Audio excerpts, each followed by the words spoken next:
Hello friends. स्वागत है आप सभी का सुबो जीएस एकेडमी के यूट्यूब चैनल पे। साथियों, आज की पॉलिटी का यह वीडियो संसद यानी कि पार्लियामेंट का होने वाला है।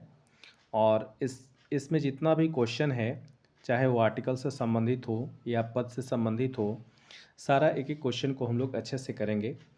इसमें जितना भी आर्टिकल जैसे आपसे क्वेश्चन पूछता है कि संसद का गठन किस अनुच्छेद में है, धन विधेयक किस अनुच्छेद में है, ठीक है। तो ये सब सारा क्वेश्चन हम लोग करेंगे। तो शुरू से लास्ट तक आप लोग बने रहिएगा। इसमें सारा क्वेश्चन इंपॉर्टेंट है। और आप किसी भी एग्ज़ाम का अगर आप तैयारी कर रहे हैं, दरोगा, Bihar police, SSC GD, teacher, सभी एग्ज़ाम के लिए आपको ये जो है यहाँ से एक नए क्वेश्चन देखने के लिए मिलता है और मिलेगा। तो आइए स्टार्ट करते हैं। सभी क्वेश्चन को हम लोग अच्छे से करेंगे। तो चलिए स्टार्ट करते हैं। देखिए, आज का पहला क्वेश्चन है संसद टॉपिक का। पहला क्वेश्चन है कि संविधान के किस अनुच्छेद के अंतर्गत धन विधेयक को परिभाषित किया गया है। वीवीआई क्वेश्चन है। देखिए, पहले क्वेश्चन है वीवीआई है और कई एग्जाम में पूछा गया है। तो क्वेश्चन अगर आपसे पूछे कि धन विधेयक का परिभाषा किस अनुच्छेद में है, तो याद रखिएगा अनुच्छेद 110 में है।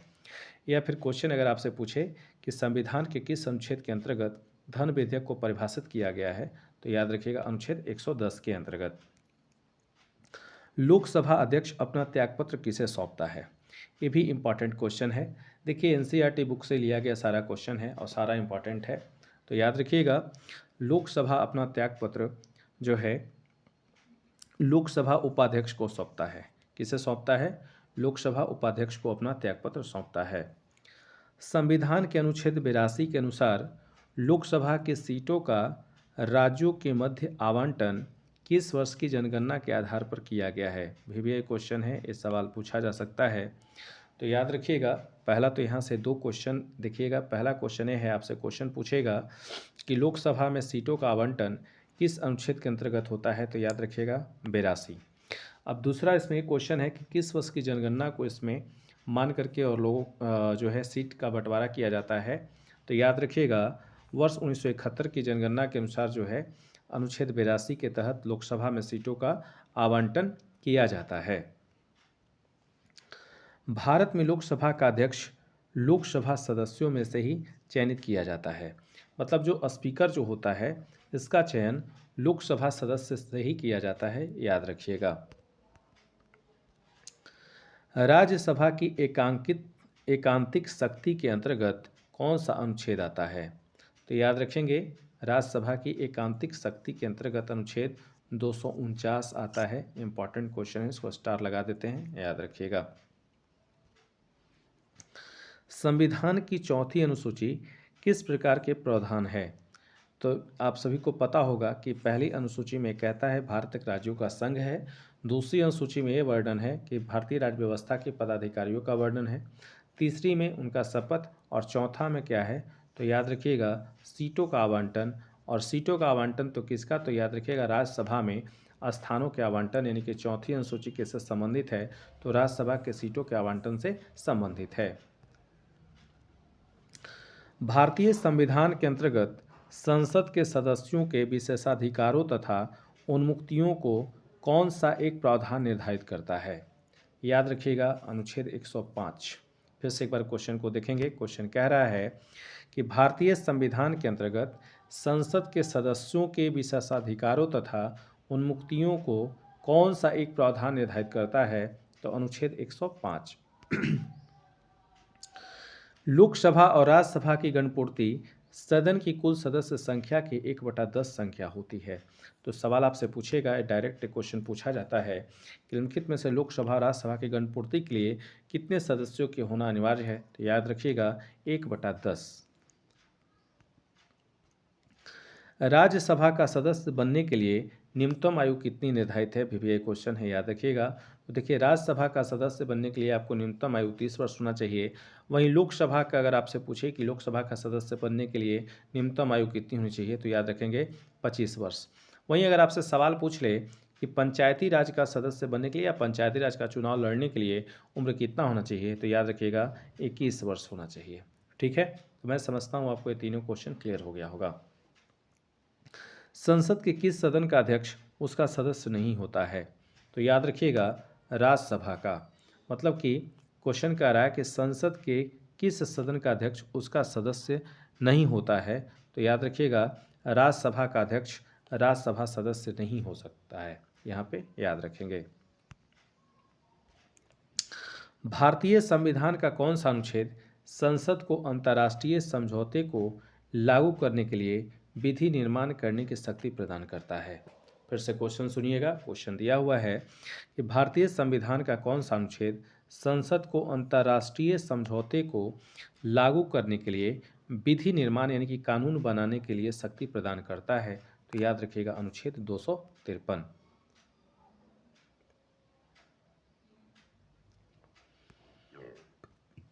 भारतीय संसद में राष्ट्रपति और संसद के दोनों सदन मतलब कि लोकसभा एवं राज्यसभा सम्मिलित होते हैं। तो कभी कभी क्वेश्चन आपसे पूछ दे कि संसद में कौन कौन शामिल होते हैं, तो याद रखिएगा राज्यसभा और लोकसभा। राज्यसभा को उच्च सदन कहा जाता है और लोकसभा को निम्न सदन कहा जाता है, याद रखिएगा। लोकसभा में राज्यवार सीटों का आवंटन वर्ष 1971 की जनगणना पर आधारित है। यह निर्धारण किस वर्ष तक यथावत रहेगा? तो याद रखिएगा 2026 तक लोकसभा में सीटों का आवंटन 1971 की जनगणना पर ही आधारित रहेगी। उसके बाद फिर क्या होगा, वो संसद में ये होगा। चलिए ध्यान दीजिएगा, अगला क्वेश्चन है लोकसभा के सदस्यों की संख्या 525 से बढ़ाकर 545 किस संविधान संशोधन द्वारा कर दी गई? तो याद रखिएगा 31वें संविधान संशोधन द्वारा लोकसभा में सीटों की संख्या 525 से बढ़ाकर 545 कर दिया गया है। अगर आपसे सवाल पूछे कि लोकसभा में कितनी सीटें केंद्र शासित प्रदेशों के लिए है, तो याद रखिएगा 20 सीट जो है लोकसभा में एक केंद्र शासित प्रदेश के लिए है। लोकसभा को कार्यकाल पूरा होने के पहले किसके द्वारा भंग किया जा सकता है? तो याद रखिएगा लोकसभा का कार्यकाल 5 वर्ष का होता है और प्रधानमंत्री के अनुशंसा पर राष्ट्रपति आर्टिकल 85 के द्वारा, याद रखेंगे आर्टिकल 85 के द्वारा लोकसभा का विघटन कर सकते हैं। तो अगर क्वेश्चन आपसे पूछे कि किस अनुच्छेद में लोकसभा का विघटन वर्णन है, तो याद रखिएगा 85 में। और कौन करता है? राष्ट्रपति प्रधानमंत्री के अनुशंसा पर। ठीक है, मैं समझता हूँ आप लोग को इतना क्वेश्चन क्लियर हो गया होगा। आइए अब हम लोग संसद से संबंधित अनुच्छेद को पढ़ेंगे और अनुच्छेद और संबंधित विषय वस्तु पढ़ेंगे कि किसमें क्या दिया हुआ है। तो याद रखिएगा अनुच्छेद 79 में संसद का गठन है। याद रखिएगा संसद का गठन किसमें है? 79 में है। राज्यसभा की संरचना या राज्यसभा का गठन अनुच्छेद 80 में है। वहीं लोकसभा की संरचना या लोकसभा का गठन जो है 81 में है। देखिए एक ट्रिक आप लोग को बता रहे हैं सरला, याद रखिएगा स से संसद, र से राज्यसभा, ल से लोकसभा। और याद रखिएगा 79, 80 और 81। 79 में क्या होगा? स होगा यानी 79 में संसद का गठन, र से राज्यसभा, 80 में राज्यसभा का गठन और ला से लोकसभा 81 में गठन। ठीक है। अनुच्छेद 82 में क्या है? तो याद रखिएगा प्रत्येक जनगणना के पश्चात पुनः समायोजन। अनुच्छेद 83 में संसद के सदनों की अवधि, मतलब संसद का राज्यसभा लोकसभा का जो सदन का जो अवधि होता है, कितने कार्यकाल जो उसका होता है कि कितने वर्ष का होगा, इसका वर्णन 83 में है। आप सभी को कमेंट करके ये बताना है कि राज्यसभा का कार्यकाल कितने वर्षों का है। राज्यसभा का कार्यकाल कितने वर्षों का है, आप सभी कमेंट बॉक्स में इसका जवाब देंगे। अनुच्छेद 84 में क्या है? तो याद रखिएगा संसद की सदस्यता के लिए अर्हता, मतलब कि संसद की सदस्यता के लिए योग्यता जो होनी चाहिए उसका वर्णन अनुच्छेद 84 में है। अनुच्छेद 85 में याद रखिएगा संसद के सत्र, सत्रावसान एवं विघटन, मतलब संसद के जो सत्र है और सत्रावसान है उसका विघटन 85 में है। 86 में क्या है? तो याद रखिएगा राष्ट्रपति का सदनों को संबोधित तथा संदेश देने का अधिकार, मतलब राष्ट्रपति जो है सदन को संबोधित कर सकते हैं और संदेश देने का अधिकार जो है अनुच्छेद 86 में है। अनुच्छेद 87 में क्या है? तो याद रखिएगा राष्ट्रपति का विशेष संबोधन या अभिभाषण। तो क्वेश्चन आपसे पूछेगा कि राष्ट्रपति का अभिभाषण या संबोधन किस अनुच्छेद में है? तो याद रखिएगा 87 में है। और एक और क्वेश्चन यहाँ से याद रखिएगा, अगर आपसे सवाल पूछ दे कि प्रधानमंत्री का अभिभाषण कौन तैयार करता है या राष्ट्रपति का अभिभाषण, आपसे सवाल पूछेगा कि राष्ट्रपति का अभिभाषण कौन तैयार करता है या प्रधानमंत्री का, तो याद रखिएगा मंत्रिपरिषद। अनुच्छेद 88 में क्या है? तो याद रखेंगे सदनों के संबंध में मंत्रियों और महान्यायवादियों के अधिकार। क्वेश्चन आपसे पूछेगा कि अनुच्छेद 88 में क्या है? तो सदनों के संबंध में मंत्रियों और महान्यायवादी के अधिकार है। अनुच्छेद 89 में क्या है, तो याद रखिएगा राज्यसभा का सभापति तथा उपसभापति, यानी अनुच्छेद 89 में क्या है, राज्यसभा का सभापति तथा उपसभापति। अनुच्छेद 90 में क्या है, तो याद रखिएगा राज्यसभा के उपसभापति के पद की रिक्ति त्यागपत्र तथा पद से हटाना। मतलब आपसे क्वेश्चन पूछेगा कि राज्यसभा के सभापति के पद की रिक्ति किस अनुच्छेद में वर्णन है, तो 90 में, या त्यागपत्र तथा पद से हटाना किस में वर्णित है, तो 90 में। 91 में क्या है, तो याद रखिएगा सभापति के कर्तव्यों के निर्वहन अथवा सभापति के रूप में कार्य करने की उपसभापति अथवा अन्य व्यक्ति की शक्ति। अनुच्छेद 92 में क्या है, तो जब राज्यसभा के सभापति अथवा उपसभापति को पद से हटाने का संकल्प विचाराधीन हो तब उसका पीठासीन न होना। 93 में क्या है, तो याद रखिएगा लोकसभा का अध्यक्ष तथा उपाध्यक्ष भी एक क्वेश्चन है। क्वेश्चन आपसे पूछता है कि किस अनुच्छेद में लोकसभा का अध्यक्ष और उपाध्यक्ष का वर्णन है, तो याद रखिएगा 93 यानी 93 में। अनुच्छेद 94 में क्या है, तो देखेंगे लोकसभा अध्यक्ष तथा उपाध्यक्ष पद की रिक्ति त्यागपत्र तथा पद से हटाया जाना।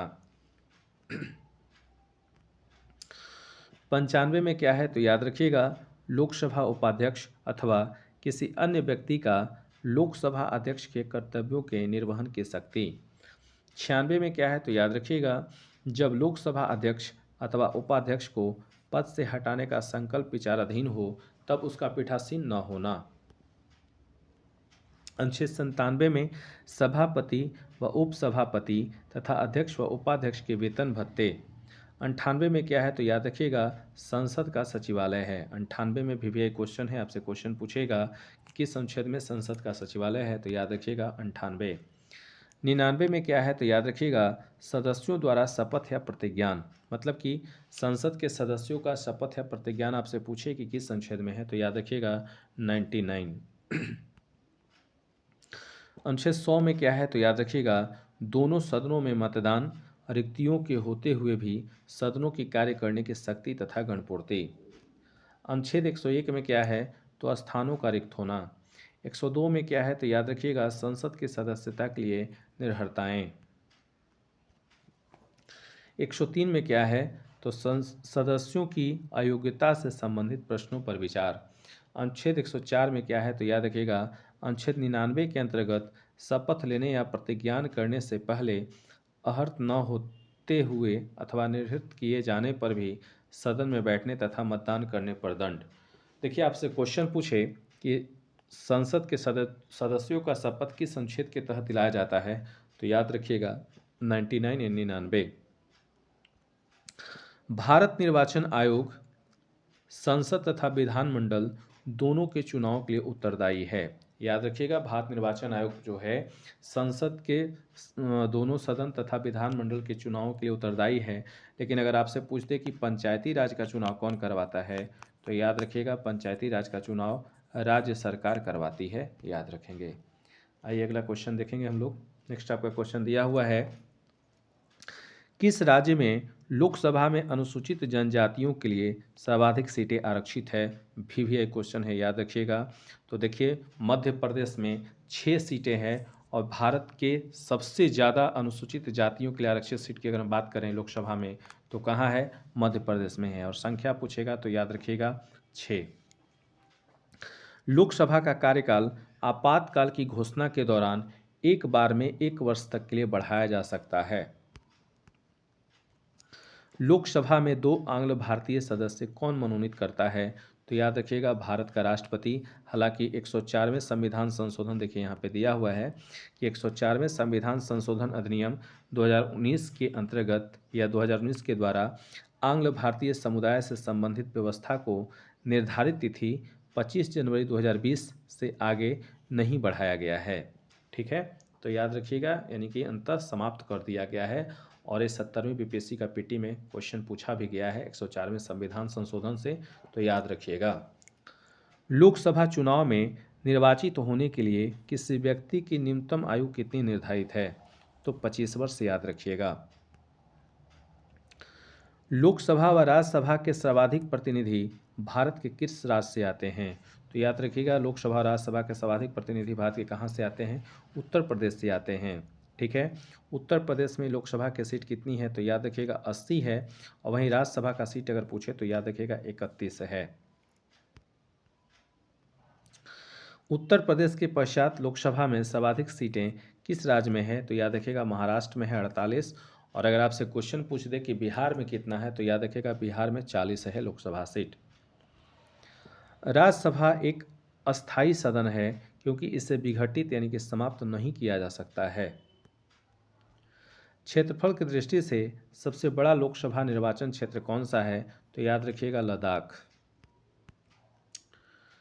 परिसीमन के पश्चात उत्तर प्रदेश में मतदाताओं की संख्या की दृष्टि से सबसे बड़ा लोकसभा क्षेत्र कौन सा है? तो याद रखेंगे उन्नाव। उत्तर प्रदेश का जो उन्नाव है सबसे बड़ा लोकसभा क्षेत्र है। लोकसभा का पहला आम चुनाव किस वर्ष हुआ था? तो याद रखिएगा 25 अक्टूबर 1951 से 21 फरवरी 1952 के मध्य हुआ था। यानी आपसे सवाल पूछे कि भारत में पहला आम चुनाव कब हुआ, तो 25 अक्टूबर 1951 से 21 फरवरी 1952 के बीच हुआ था। भारत की संचित निधि पर आधारित व्यय। तो पहला देखिएगा राष्ट्रपति के वेतन, भत्ते एवं उनसे संबंधित अन्य व्यय, मतलब राष्ट्रपति से संबंधित जितना भी व्यय है वो भारत के संचित निधि पर आधारित है। दूसरा आपका है राज्यसभा के सभापति, उपसभापति, लोकसभा के अध्यक्ष और उपाध्यक्ष के वेतन, भत्ते ये संचित निधि से मिलता है। ऐसे ऋण या भार जिनका दायित्व तो भारत सरकार पर है, ये भी संचित निधि पे ही है। उच्चतम न्यायालय के न्यायाधीशों के वेतन, भत्ते एवं पेंशन तथा उच्च न्यायालय के न्यायाधीशों की पेंशन भत्ते सारे संचित निधि से दिए जाते हैं। भारत के नियंत्रक एवं महालेखा परीक्षक का वेतन, भत्ते, पेंशन। उसके बाद ऐसे अन्य व्यय जो संविधान अथवा संसद द्वारा निर्मित किसी विधि द्वारा इस संबंध में भारित घोषित किया जाए, तो ये सब सारा किससे दिया जाता है? संचित निधि से ही दिया जाता है।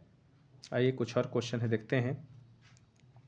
यदि लोकसभा के सभी सदस्य बहुमत से संकल्प पारित कर दें तो लोकसभा अध्यक्ष को उसके कार्यकाल की समाप्ति के पूर्व उसके पद से हटाया जा सकता है। मतलब कि जो मान लेते हैं ए नाम का व्यक्ति आपका लोकसभा का अध्यक्ष है, ठीक है, और इसका कार्यकाल है और कार्यकाल से पहले इसको अगर हटाना होगा तो सभी सदस्यों द्वारा बहुमत संकल्प यहाँ पे पारित करना होगा, और अगर पारित हो जाएगा तो क्या होगा, उसे पद उसका जो पद है मतलब लोकसभा का अध्यक्ष जो कार्यकाल है उसके कार्यकाल से पूर्व ही उसे हटाया जा सकता है। एक वर्ष में लोकसभा के कम से कम कितने सत्र बुलाए जाते हैं? तो याद रखिएगा 2। ठीक है, कितने सत्र बुलाए जाते हैं? 2। राज्यसभा के सदस्य का कार्यकाल कितने वर्ष का होता है? तो 6 वर्ष का, और ये हम आपसे कमेंट में क्वेश्चन भी पूछे हैं। ठीक है, आइए नेक्स्ट क्वेश्चन पे आते हैं। प्रोटेम स्पीकर की नियुक्ति राष्ट्रपति द्वारा की जाती है तथा उसका कर्तव्य नवनिर्वाचित लोकसभा सदस्यों को शपथ दिलाना है। इसका मतलब क्या होता है? देखिए, लोकसभा का जब चुनाव होता है तो चुनाव के बाद जो लोकसभा सदस्य चुन करके आते हैं तो चुन के आने पर उनकी शपथ दिलाया जाता है, और ये शपथ कौन दिलाते हैं? प्रोटेम स्पीकर दिलाते हैं। कौन दिलाते हैं? Pro tem speaker. और जब उन सदस्यों का जब शपथ दिला दिया जाता है, वो जब शपथ हो जाता है तो उन्हीं सदस्यों में से फिर एक सदस्य को स्पीकर चुन लिया जाता है। तो आपसे सवाल पूछेगा कि लोकसभा सदस्यों का सदस्यता कौन दिलाता है? तो प्रोटेम स्पीकर। 18वीं लोकसभा का अगर आपसे सवाल पूछे कि 18वीं लोकसभा का प्रोटेम स्पीकर कौन है, तो याद रखिएगा भरताप मेहतरी हैं, और इनका क्षेत्र कौन सा है? कटक है। ठीक है, इनका निर्वाचन क्षेत्र कौन सा है? कटक है, भरताप मेहतरी जी का। ठीक है, सॉरी भरतरी मेहताब हैं, याद रखिएगा क्या नाम है? भरतरी मेहताब है, 18वीं लोकसभा के जो आपका प्रोटेम स्पीकर हैं। लोकसभा अध्यक्ष अपने निर्णायक मत का प्रयोग कब करता है? तो याद रखिएगा किसी विधेयक प्रस्ताव के पक्ष एवं विपक्ष में बराबर मत होने की स्थिति में। देखिए, लोकसभा का जो स्पीकर होता है उसे वोटिंग करने का अधिकार नहीं है, लेकिन यदि मत जो है वोट पक्ष और विपक्ष में जब बराबर हो जाए तो उस स्थिति में जो है स्पीकर अपना वोट देते हैं, अपना मत का प्रयोग करते हैं। लोकसभा के प्रथम अध्यक्ष कौन थे? याद रखिएगा जीवी मौलंकर। कौन थे? जीवी मौलंकर। लोक लेखा समिति नियंत्रक एवं महालेखा परीक्षक की रिपोर्ट की जांच करती है। फिर से सुनिएगा, क्वेश्चन आपसे पूछेगा कि नियंत्रक एवं महालेखा परीक्षक की रिपोर्ट की जांच कौन करती है? तो याद रखें लोक लेखा समिति, तथा उस पर अंतिम रिपोर्ट तैयार करके संसद के पटल पर रखती है।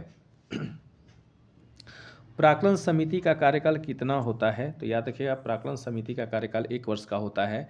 आप सभी को कमेंट करके ये बताना है कि प्राक्कलन समिति में कुल कितने सदस्य होते हैं। राज्यसभा के सदस्य किसके द्वारा चुने जाते हैं? तो राज्यों की विधानसभाओं द्वारा चुने जाते हैं। मतलब राज्यसभा के जो सदस्य होते हैं इसका वोटिंग कौन करता है? तो राज्यों के विधानसभा के सदस्य वोटिंग करते हैं। अब आइए हम लोग नया संसद भवन जो बना हुआ है 2023 में, जिसका उद्घाटन मोदी जी किए हैं, इसके बारे में अब हम लोग पढ़ेंगे। देखिए यहाँ से क्वेश्चन एग्जाम में बनने का संभावना है। आइए ध्यान से देखिएगा। 28 मई 2023 को प्रधानमंत्री नरेंद्र मोदी ने नवनिर्मित संसद भवन का उद्घाटन किया। नए कभी डेट भी पूछ लेगा, डेट को याद रखिएगा। तो 28 मई 2023 का क्या हुआ था? उद्घाटन हुआ था। नए संसद भवन की आधारशिला 10 दिसंबर 2020 को रखी गई थी। इसका निर्माण सेंट्रल विस्टा पुनर्विकास परियोजना, एक क्वेश्चन पूछा जाता है कि किसके द्वारा किया गया था? तो सेंट्रल विस्टा पुनर्विकास योजना के हिस्से के रूप में की गई है। इसमें राज्यसभा चैम्बर में बैठने की क्षमता 250 से बढ़कर 384 हो गई है। ये भी क्वेश्चन पूछेगा कि कितना हुआ है, तो 250 से बढ़कर 384 हो गई है। जबकि लोकसभा में बैठने की क्षमता 550 से बढ़ाकर 888 कर दी गई है। संयुक्त संसद अधिवेशन में कुल बैठने की व्यवस्था 1272 है। मतलब जब ज्वाइंट सेशन राष्ट्रपति बुलाते हैं 108 के तहत, तो उस स्थिति में कुल सदस्यों के बैठने की व्यवस्था कितना है? 1272 लोग एक साथ बैठ सकते हैं। त्रिकोणीय आकार के 4 मंजिला संसद भवन का निर्मित क्षेत्र 64,500 वर्ग मीटर है। इस भवन के 3 मुख्य द्वार हैं। पहला ज्ञान द्वार, दूसरा शक्ति द्वार और तीसरा आपका कर्म द्वार है। लोकसभा का आंतरिक हिस्सा राष्ट्रीय पक्षी मोर पर आधारित है। मतलब लोकसभा का जो आंतरिक हिस्सा है और राष्ट्रीय पक्षी भारत का जो राष्ट्रीय पक्षी मोर है उस पर आधारित है। राज्यसभा का आंतरिक हिस्सा राष्ट्रीय फूल कमल पर आधारित है। संसद परिसर में राष्ट्रीय वृक्ष बरगद है। प्रथम संसद भवन का उद्घाटन 18 जनवरी 1927 को हुआ था, याद रखिएगा। तो संसद भवन से जितना भी इम्पोर्टेंट इसमें क्वेश्चन है सब क्लियर हो गया। आप इसको वीडियो को 1 से 2 बार देख लीजिएगा, और अगर पसंद आएगा वीडियो, मेरा प्रयास सही रहेगा, तो इसको ज़्यादा से ज़्यादा शेयर कीजिएगा। आइए अगला क्वेश्चन है, प्रत्येक वित्त विधेयक धन विधेयक नहीं होता है। क्वेश्चन पूछता है, याद रखेंगे। तो प्रत्येक वित्त विधेयक जो है धन विधेयक नहीं होता है, परंतु प्रत्येक धन विधेयक वित्त विधेयक होता है, याद रखिएगा। प्रत्येक जो धन विधेयक है वो वित्त विधेयक होता है, लेकिन प्रत्येक वित्त विधेयक जो है वो धन विधेयक नहीं होता है। आइए कुछ और क्वेश्चन है, इसको देखें। विशेषाधिकार समिति में दोनों सदनों में कुल कितने सदस्य होते हैं? तो याद रखिएगा 25, लोकसभा से 15 तथा राज्यसभा से 10 होते हैं। संसद में सरकारी विधेयक मंत्री द्वारा, जबकि गैर सरकारी विधेयक मंत्री के अतिरिक्त किसी भी सदस्य द्वारा प्रस्तुत किया जा सकता है। राष्ट्रपति द्वारा राज्यसभा में कितने व्यक्तियों को मनोनीत किए जाते हैं? तो याद रखिएगा 12 सदस्यों को मनोनीत किए जाते हैं। राज्यसभा के लिए नामांकित होने वाली प्रथम अभिनेत्री कौन थी? तो याद रखिएगा नरगिस दत्त, और एक कब का वर्ष है? 1980 से 1986। लोकसभा की प्रथम महिला अध्यक्ष कौन थी? तो याद रखिएगा मीरा कुमार, और ये कब से कब तक हैं? तो याद रखेंगे 4 जून 2009 से 4 जून 2014 तक। राज्य विधानसभा में कोई भी धन विधेयक राज्य के राज्यपाल की संतुष्टि के बिना या अनुमति के बिना प्रस्तुत नहीं किया जा सकता। मतलब राज्य विधानसभा में कोई भी धन विधेयक अगर है तो राज्यपाल के अनुमति के बिना उसे प्रस्तुत नहीं किया जा सकता है। वे प्रथम लोकसभा अध्यक्ष कौन थे जिनके विरुद्ध लोकसभा में अविश्वास प्रस्ताव लाया गया था? तो याद रखिएगा जीवी मौलंकर। लोकसभा का सचिवालय किसके नियंत्रण में होता है? तो याद रखिएगा लोकसभा अध्यक्ष के नियंत्रण में लोकसभा सचिवालय होता है। भारतीय राजनीतिक व्यवस्था में कौन सर्वोच्च है? तो याद रखेंगे संविधान। भी एक क्वेश्चन है, क्वेश्चन पूछा गया है। तो भारतीय राजनीतिक व्यवस्था में सर्वोच्च कौन है? संविधान है। भारत की संचित निधि पर कौन सा व्यय भारित नहीं होता है? याद रखेंगे प्रधानमंत्री के वेतन और भत्ते। कुछ और क्वेश्चन है यहाँ पे हम लोग देखेंगे। धन विधेयक संसद के किस सदन में पुनः स्थापित किया जाता है? तो याद रखिएगा केवल लोकसभा में। इसके बाद अगला क्वेश्चन है, धन विधेयक राज्य विधानमंडल के किस सदन में प्रस्तुत किया जा सकता है? तो केवल विधानसभा में। मतलब धन विधेयक लोकसभा में होगा तो केवल कहाँ होगा? लोकसभा में। और राज्य विधानमंडल में अगर होगा तो केवल विधानसभा में होगा। बजट की रूपरेखा किस विभाग के द्वारा तैयार की जाती है? तो याद रखिएगा आर्थिक कार्य विभाग के द्वारा बजट की रूपरेखा तैयार की जाती है।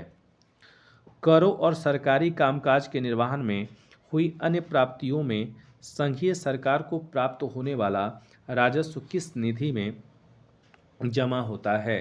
तो भारत की संचित निधि में जो है जमा होता है। आर्थिक सर्वेक्षण यानी कि इकोनॉमिक सर्वे प्रतिवर्ष संसद में कब प्रस्तुत किया जाता है? तो याद रखिएगा आगामी वर्ष के बजट के प्रस्तुतिकरण से पूर्व। कोई विधेयक धन विधेयक है अथवा नहीं, इसका निर्णय कौन करता है? लोकसभा अध्यक्ष करता है। भारत की संचित निधि से धन निकालने के लिए संसद का अनुमोदन अनिवार्य है। लेखा अनुदान संघ सरकार को किस प्रकार की अनुमति प्रदान करता है? तो याद रखिएगा निश्चित अवधि के लिए भारतीय संचित निधि से धन निकालने की। अब हम लोग यहाँ पे देखेंगे साधारण विधेयक एवं धन विधेयक में तुलना। ठीक है, तो आइए एक एक करके इसको हम लोग देख लें। पहले हम लोग देखेंगे साधारण विधेयक। तो साधारण विधेयक क्या है? तो देखिएगा, तो साधारण विधेयक लोकसभा या राज्यसभा में कहीं भी प्रस्तावित किया जाता है। साधारण विधेयक मंत्री अथवा गैर सरकारी सदस्य दोनों द्वारा प्रस्तुत किया जा सकता है। साधारण विधेयक सदन में प्रस्तुत करने से पूर्व राष्ट्रपति की अनुमति आवश्यक नहीं है। मतलब साधारण विधेयक को प्रस्तुत करने से पूर्व राष्ट्रपति की अनुमति आवश्यक नहीं है। साधारण विधेयक राज्यसभा द्वारा संशोधित या अस्वीकृत किया जा सकता है। साधारण विधेयक को राज्यसभा अधिकतम 6 माह के लिए रोक सकती है। साधारण विधेयक राज्यसभा में भेजने के लिए लोकसभा अध्यक्ष के द्वारा प्रमाणित किए जाने की आवश्यकता नहीं है। ठीक है, साधारण विधेयक दोनों सदनों में असहमति की स्थिति में राष्ट्रपति दोनों सदनों के संयुक्त बैठक बुलाता है या बुला सकता है। इसे दोनों सदनों में पारित होने के बाद राष्ट्रपति के हस्ताक्षर के लिए भेजा जाता है। साधारण विधेयक लोकसभा में अस्वीकृत होने पर सरकार को त्यागपत्र देना पड़ सकता है यदि इसे मंत्री ने प्रस्तुत किया हो। साधारण विधेयक राष्ट्रपति द्वारा अस्वीकृत किया जा सकता है अथवा पुनर्विचार के लिए भेजा जा सकता है। अब हम लोग देखेंगे धन विधेयक को। धन विधेयक देखिए काफ़ी इंपॉर्टेंट है, इसको रट लीजिएगा। तो धन विधेयक जो है केवल लोकसभा में प्रस्तावित किया जा सकता है। धन विधेयक केवल सरकार के किसी मंत्री द्वारा प्रस्तुत किया जा सकता है। धन विधेयक सदन में राष्ट्रपति की संस्तुति से ही पुनः स्थापित किया जा सकता है। वहीं आगे देखेंगे धन विधेयक को राज्यसभा द्वारा संशोधित या अस्वीकृत नहीं किया जा सकता है। भी एक क्वेश्चन है, याद रखिएगा इसे। और धन विधेयक को राज्यसभा जो है अधिकतम 14 दिनों के लिए रोक सकती है, जो कि साधारण विधेयक को 6 माह के लिए रोकती है। धन विधेयक लोकसभा अध्यक्ष के द्वारा धन विधेयक के रूप में प्रमाणित किए जाने की आवश्यकता होती है। धन विधेयक दोनों सदनों के बीच असहमति का कोई अवसर नहीं होता है, इसलिए संयुक्त बैठक का कोई प्रावधान नहीं है। इससे केवल लोकसभा से पारित होने के बाद राष्ट्रपति के हस्ताक्षर के लिए भेजा जाता है। धन विधेयक लोकसभा में अस्वीकृत होने पर सरकार को त्यागपत्र देना पड़ता है। धन विधेयक राष्ट्रपति द्वारा स्वीकृत या अस्वीकृत किया जा सकता है, परंतु पुनर्विचार के लिए लौटाया नहीं जा सकता है। मतलब धन विधेयक जो है राष्ट्रपति के द्वारा स्वीकृत या अस्वीकृत किया जा सकता है, परंतु पुनर्विचार के लिए नहीं लौटाया जा सकता है। आइए इस चैप्टर का लास्ट क्वेश्चन, चलिए इसको देखते हैं। इसके बाद अभी और क्वेश्चन है, देखिए दिया हुआ है धन विधेयक एवं संविधान संशोधन विधेयक के संबंध में दोनों सदनों की संयुक्त बैठक नहीं बुलाई जा सकती है। मतलब धन विधेयक और संविधान संशोधन का जो बैठक होता है उसमें दोनों सदनों की संयुक्त बैठक नहीं बुलाई जा सकती है, याद रखिएगा। चलिए कुछ और क्वेश्चन इसको हम लोग देख लें। प्राक्कलन समिति संसद के किस सदन के सदस्यों से गठित की जाती है? तो याद रखिएगा केवल लोकसभा के सदस्य इसमें होते हैं और इसमें कुल 30 सदस्य होते हैं। याद रखिएगा प्राक्कलन समिति में अगर आपसे पूछे तो कितने होते हैं? 30 सदस्य होते हैं और ये सिर्फ लोकसभा के सदस्यों द्वारा होता है। वहीं अगर लोकलेखा समिति आपसे पूछे तो याद रखिएगा लोकलेखा समिति राज्यसभा और लोकसभा दोनों के सदस्यों को मिलाकर के गठन किया जाता है। कोई भी कानूनी विधेयक संसद के किस सदन में प्रस्तुत किया जा सकता है? तो याद रखिएगा संसद के किसी भी सदन में। भारतीय संसद के दोनों सदनों की संयुक्त बैठक साधारण विधेयक तथा वित्त विधेयक दोनों के संबंध में हो सकती है। संसद के 2 सत्रों के मध्य अधिकाधिक अंतराल कितना होना चाहिए? तो 6 महीने का होना चाहिए। आकस्मिक निधि को राष्ट्रपति कैसे व्यय कर सकते हैं? तो याद रखिएगा बिना संसदीय स्वीकृति के। लोकसभा में विधेयक पर आम बहस किस वाचन में होती है? तो द्वितीय वाचन में होती है। याद रखिएगा कटौती प्रस्ताव को और किस अन्य नाम से जाना जाता है? तो याद रखिएगा समापन प्रस्ताव, ABVPI है, इसको याद रखिएगा। यदि कोई धन विधेयक लोकसभा द्वारा स्वीकृत कर दिया जाए तो राज्यसभा इसे अधिक से अधिक कितने अवधि तक रोक सकती है? तो याद रखेंगे 14 दिनों तक। यदि वार्षिक संघीय बजट लोकसभा द्वारा पारित न हो तो प्रधानमंत्री अपनी मंत्रिपरिषद सहित त्यागपत्र दे सकता है या दे देता है। ठीक है, याद रखेंगे। मतलब क्वेश्चन का मतलब क्या है समझिएगा। जैसे कोई वार्षिक संघीय बजट है और लोकसभा द्वारा अगर पारित नहीं हुआ तो इस स्थिति में क्या होगा? तो प्रधानमंत्री जो है अपनी मंत्रिपरिषद सहित त्यागपत्र दे देगा या दे देता है। लोकसभा तथा राज्यसभा के संयुक्त अधिवेशन की अध्यक्षता कौन करता है? तो याद रखिएगा लोकसभा अध्यक्ष। देखिए 108 के तहत अनुच्छेद 108 के तहत राष्ट्रपति लोकसभा का संयुक्त अधिवेशन बुलाते हैं, लेकिन अध्यक्षता कौन करता है? लोकसभा अध्यक्ष करता है। संसद की किस समिति में राज्यसभा का प्रतिनिधित्व नहीं होता है? तो याद रखिएगा प्राक्कलन समिति में जो है राज्यसभा का प्रतिनिधित्व नहीं होता है। इसमें सिर्फ और सिर्फ लोकसभा के सदस्य होते हैं और कितने सदस्य होते हैं? तो 30 होते हैं। अंतर्राष्ट्रीय संधियों को भारत के किसी भाग अथवा संपूर्ण भारत में लागू करने के लिए संसद कोई भी कानून बना सकती है। तो याद रखिएगा बिना किसी राज्य की सहमति से। संसद की लोकलेखा समिति का प्रमुख कार्य शासन के वित्तीय लेखा एवं विनिमय तथा नियंत्रक महालेखा परीक्षक की रिपोर्ट का परीक्षण करना है। भारतीय संसद किसके माध्यम से प्रशासन पर नियंत्रण करती है? तो याद रखिएगा संसदीय समितियों के माध्यम से। ठीक है, आइए और इसमें कुछ क्वेश्चन इसको देख लिया जाए। नेक्स्ट आपका क्वेश्चन है, वर्तमान में राज्यसभा में 245 सदस्य हैं, जिनमें से 225 सदस्य राज्यों से एवं 8 सदस्य संघ राज्य क्षेत्रों से चुनकर आते हैं तथा 12 सदस्य राष्ट्रपति द्वारा मनोनीत किए जाते हैं। यह भी इंपॉर्टेंट क्वेश्चन है, याद रखिएगा। सरकार द्वारा लोकसभा में अपना बहुमत सिद्ध करने के लिए कौन सा प्रस्ताव रखा जाता है? तो याद रखिएगा विश्वास प्रस्ताव। भारतीय संसद के दोनों सदनों की प्रथम संयुक्त बैठक किस विधेयक पर हुई थी? तो याद रखिएगा दहेज उन्मूलन विधेयक पर, और ये 1961 में हुआ था।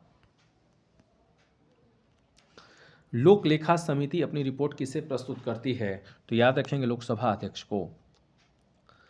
संसद में लोक लेखा समिति के अध्यक्ष की नियुक्ति किसके द्वारा की जाती है? तो याद रखिएगा लोकसभा अध्यक्ष के द्वारा की जाती है। संसद या विधानसभा के किसी भी सदस्य की सदस्यता तब समाप्त समझी जाती है जब वह सदन को सूचित किए बिना लगातार 60 दिन तक अनुपस्थित रहता है। जैसे मान लेते हैं आप में से कोई व्यक्ति अगर संसद सदस्य हैं और या विधानसभा सदस्य हैं और अगर आप 60 दिन तक वहां उपस्थित नहीं होते हैं और बिना कोई सूचना के, तो आपकी सदस्यता रद्द कर दी जाएगी। संसद राज्य सूची के किसी विषय पर कानून बना सकती है यदि राज्यसभा ऐसा संकल्प पारित करती है। किसी मंत्री के विरुद्ध विशेषाधिकार प्रस्ताव कब लाया जा सकता है? तो याद रखिएगा, जब वह मंत्री किसी मामले के तथ्यों को रोकता है या तथ्यों का गलत वर्णन देता है। संसद द्वारा वर्ष 1989 में निर्मित कानून के अनुसार एक नागरिक के वयस्क होने की आयु कितनी है? तो याद रखिएगा 18 वर्ष। लोकसभा में शून्यकाल की अवधि अधिक से अधिक कितनी हो सकती है? तो याद रखेंगे 1 घंटे का। संसद में स्थगन प्रस्ताव लाने का उद्देश्य सार्वजनिक महत्व के अति आवश्यक मुद्दों पर बहस करना। भारतीय संसद की संप्रभुता किसके द्वारा प्रतिबंधित है? तो याद रखेंगे न्यायिक समीक्षा से। संसदीय व्यवस्था में शून्यकाल किस देश की देन है? याद रखेंगे भारत की। सदन की कार्यवाही का प्रथम घंटा क्या कहलाता है? याद रखिएगा प्रश्नकाल का। ठीक है, सदन की कार्यवाही का प्रथम घंटा क्या कहलाता है? प्रश्नकाल का। और इस चैप्टर का लास्ट क्वेश्चन देखिए यहाँ पे दिया हुआ है। लोकलेखा समिति में कुल 15 सदस्य होते हैं, जिसमें 15 लोकसभा के तथा 7 राज्यसभा के सदस्य होते हैं। तो आपका संसद से रिलेटेड जितना भी क्वेश्चन था सभी को एक ही वीडियो में करा दिया गया है। आप लोग को ये मेरा प्रयास कैसा लगा आप लोग कमेंट करके ज़रूर बताइएगा, और वीडियो को ज़्यादा से ज़्यादा शेयर कीजिएगा। फिर हम अगले वीडियो लेकर के बहुत जल्द आएंगे। चलिए, तो यहीं पे वीडियो को समाप्त किया जाता है। धन्यवाद।